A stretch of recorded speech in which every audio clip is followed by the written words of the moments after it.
সবাই অহনার একটা ইন্টারভিউকে ক্লিপ কেটে দিয়ে প্রাক্তন একটা জানোয়ার। আমার প্রাক্তন একটা জানোয়ার, আমার প্রাক্তন একটা অমানুষের বাচ্চা, একটা অমানুষ, ও একটা ভয়ঙ্কর লেভেলের অমানুষ।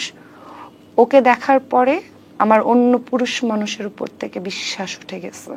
প্রাক্তন একটা জানোয়ার, প্রাক্তন একটা জানোয়ার, আমি জানোয়ারের বাচ্চা। আমার বউকেও বিয়ে করার পরে এগুলা ট্যাগ বা ইনবক্স পেতে হয়েছে, আমার জন্য খুব কষ্টদায়ক। একটা নন মিডিয়ার মেয়ে লতে পড়তেছে। এখন দেখেন ওই প্রাক্তন জানোয়ারটা আসলে আমি না ভাই। আপনি যদি পুরো ভিডিওটা দেখেন, আচ্ছা অহনাত নামটা বলতে পারেন, ওটা মেহেদী হাসান হৃদয়, হ্যাঁ, বরবাদ সিনেমার ডিরেক্টর, ঠিক আছে। ওইটা তার সাথে তার 6 বছরের রিলেশন ছিল। আমি মাঝখানে 7 মাসের একটা বন্ধুত্ব করছি, তখনও তার সাথে তার যোগাযোগ ছিল।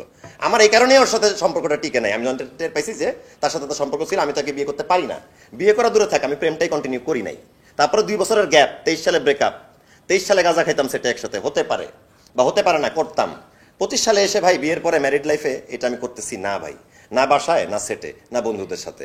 ভাই বয়স, বিয়ে করলে আপনি তো বোঝেন যে ম্যারিড লাইফের সাথে স্যুট করার জন্য তো একটা সুন্দর জীবন যাপন করার চেষ্টা করে প্রতিটা পুরুষ মহিলা, ঠিক আছে। প্রাক্তন একটা জানোয়ার, এটা আমি না। যে কমেন্টে লিখতেছেন এই প্রাক্তন, এই যে জানোয়ার, এই জানোয়ারটাই যে মানে গাঁজা খায় বা জানোয়ারটা ওকে ছেড়ে দিয়ে চলে গেছে, আমি কাউকে ছেড়ে দিয়ে চলে যাইনি। আমি ছেলে এতটাও খারাপ না। আমি একটু একটু লাউড, একটু একটু এইভাবে কথা বলি, কিন্তু আমি আসলে ওই জানোয়ারটাও না। আমি কাউকে সেক্সুয়াল হ্যারাসমেন্টের, আমার 10 বছরে আমার কোনো মেয়ের সাথে, আসলে মিডিয়ার কোনো মেয়ের সাথে আমার ইটিস পিটিস নাই। আমার ওই একজনই গার্লফ্রেন্ড ছিল, 23 সালের ঘটনা।